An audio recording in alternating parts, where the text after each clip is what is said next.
King Mu menyuruhnya untuk mencari master niat pedang. Namun, Qin Pengsa menolaknya karena menurutnya di kota Lin'an ini tidak ada sebiji orang pun yang dapat menggunakan niat pedang.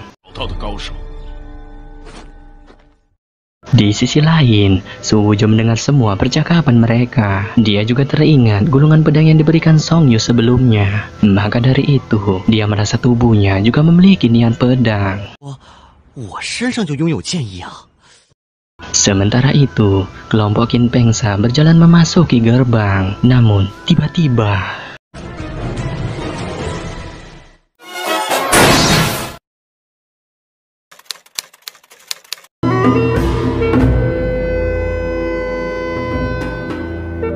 kemudian datanglah Si Jian dan Li Wangfeng.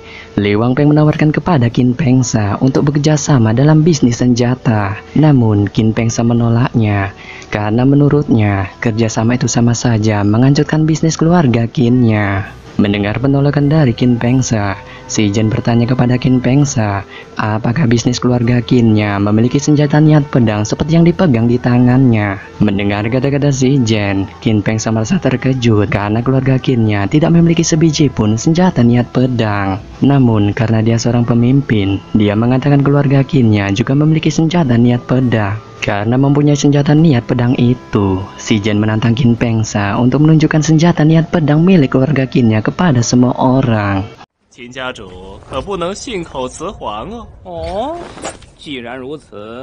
Pitua pun mulai merasa gelisah dan bertanya kepada Qin Pengsa di mana mereka mendapatkan senjata niat pedang itu. Namun, Qin Pengsa menanggapinya dengan santuy dan memerintahkan Pitua itu untuk membawa senjata yang disimpan di gudang. Di sisi lain, Su Wujo mendengar semua percakapan mereka dan akhirnya dia punya ide. Sesampainya di gudang senjata, Su Wujo melihat peti yang berisikan senjata. Dia kemudian memasukkan niat pedang ke dalam senjata itu.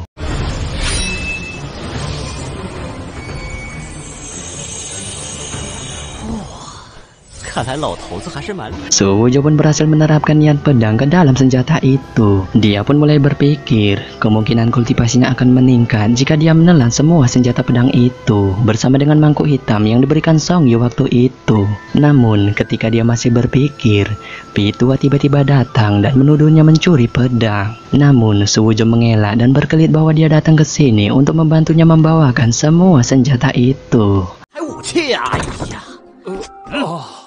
Su Wujo dan Pitua kemudian membawa senjata itu di hadapan Si Jian dan Li Wangfeng. Karena dirinya tidak berbohong, Qin Pengsa bertanya kepada Si Jian bagaimana pendapatnya tentang pedang itu. Namun, Si Jian biasa aja dengan kata-kata Qin Pengsa. Dia juga merasa penasaran dengan pedang itu dan kemudian mencobanya.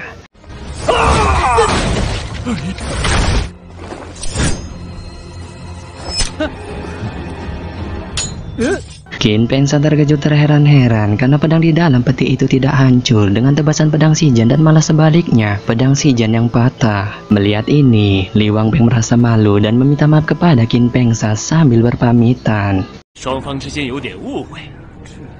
Namun, ketika mereka pergi dari TKP, Su Wujo menghadang mereka dan meminta ganti rugi karena telah merusak pintu keluarga Qin. Si Jian merasa santuy dengan tagihan yang dipinta Su Wujo. Dia juga meminta kepada Su Wujo untuk menyebutkan nominal ganti rugi yang harus mereka bayar. Su Wujo pun perlahan berpikir dan meminta ganti rugi sebesar 10.000 tael. Mendengar nominal ganti rugi yang disebutkan Su Wujo, Si Jian terkejut. Dia juga sangat marah dan menghina Su Wujo. Mendengar menantunya dihina, Qin Pengsa sangat marah kepada Si Jian. Namun, Li Wangfeng dengan cepat meredam emosi Si Jian dan menyuruhnya bergegas membayar ganti rugi. Si Jian dan Li Wangfeng kemudian membayar ganti rugi kepada Su Wujo. Melihat kedua orang ini sangat royal dengan cuan, pikiran licik Su Wujo perlahan keluar. Dia mengatakan bahwa dia meminta masing-masing dari mereka membayar 10.000 tael. Mendengar kata-kata Su Wujo lagi, Si Jian sangat marah semarah-marahnya. Namun, Li Wangfeng meredam emosinya lagi. Mereka kemudian membayar ganti rugi itu dan bergegas pergi.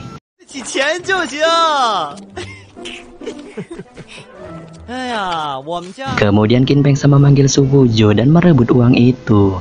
Dia juga memerintahkannya untuk pergi ke tempat pengasingan. Qin Pengsa kemudian mencoba senjata itu. Dia juga bertanya kepada Pitua tentang senjata ini yang tiba-tiba memiliki niat pedang. Mendengar pertanyaan Qin Pengsa, Pitua menggelengkan kepalanya. Namun, dia tiba-tiba teringat bahwa senjata ini dipegang Su Wuju sebelumnya. Kemudian Su Wuju mendatangi gudang senjata, di mana dia merasa kecewa dengan Qin Pengsa karena tidak sekalipun bisa mempercayainya. Maka dari itu, di sini dia berniat mengubah kesan mertuanya itu dan mencoba menjadi kuat. Ketika dia akan memulai pelatihannya, dia terkejut menemukan banyak senjata di gudang ini. Melihat semua senjata ini, Su Wuju perlahan berpikir dan merasa beruntung, karena menurutnya semua senjata ini mengandung unsur logam yang sangat berguna bagi pelatihannya. Kemudian Su Wuju memulai pelatihannya dengan mangkuk reinkarnasi.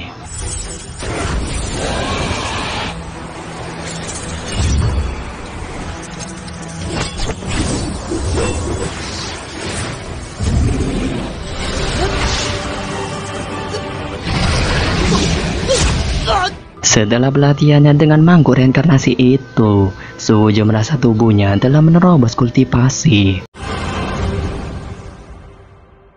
Di sisi lain, kita diperlihatkan dua saudara kembar yang sedang mabuk-mabukan bernama Sili dan Sisen.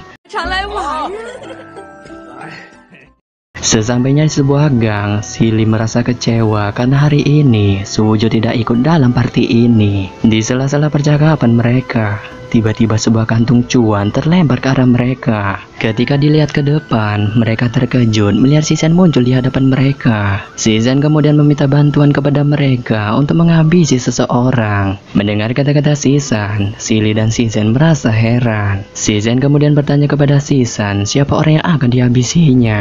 Sisen kemudian menjawab bahwa orang itu adalah Su Wuju. Mendengar orang yang akan dihabisi itu adalah Su Wuju, Sisen terkejut. Dia juga tidak mau menghabisi Su Wuju karena Su Wuju adalah teman baiknya. Namun, Sisen terus merayu kedua saudara kembar itu.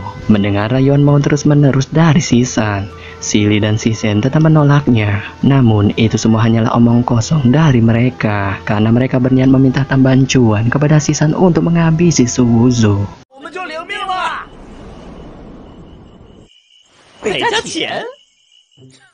Kembali lagi ke Su Wuju, di mana dia terus berlatih dengan mangkuk reinkarnasi. Dia juga merasa tubuhnya telah meningkat beberapa level. Namun, dia merasa kecewa karena tubuhnya yang ditempatinya ini tidak ingat dengan level kultivasinya. Ketika dia berpikir tentang ini, dia terkejut melihat Sili dan Sisen yang tiba-tiba datang dan langsung menyerangnya. Melihat ini, Su Wuju bertanya maksud kedatangan mereka. Mendengar pertanyaan dari Su Wuju, Sisen menjelaskan bahwa kedatangan mereka ke sini adalah untuk menghabisinya. Dia juga menyarankan kepada Su Wuju untuk membunuh dirinya sendiri agar mengurangi beban hidupnya. Su Wuju pun menolak saran dari Sisen. Dia juga bertanya kepada Sili dan Sisen siapa yang menyuruh mereka. Namun, Sisen tidak menjawab dan langsung menyerangnya.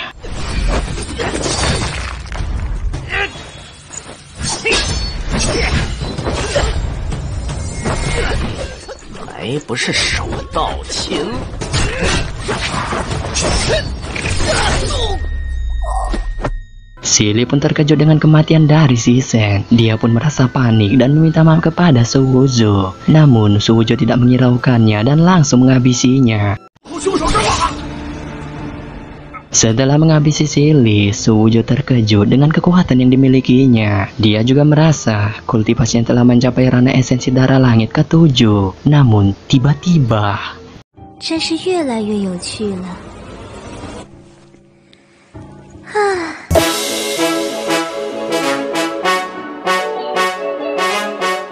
Jadi, siapakah sebenarnya wanita itu? Ya, kita tunggu aja di part selanjutnya. Bye-bye.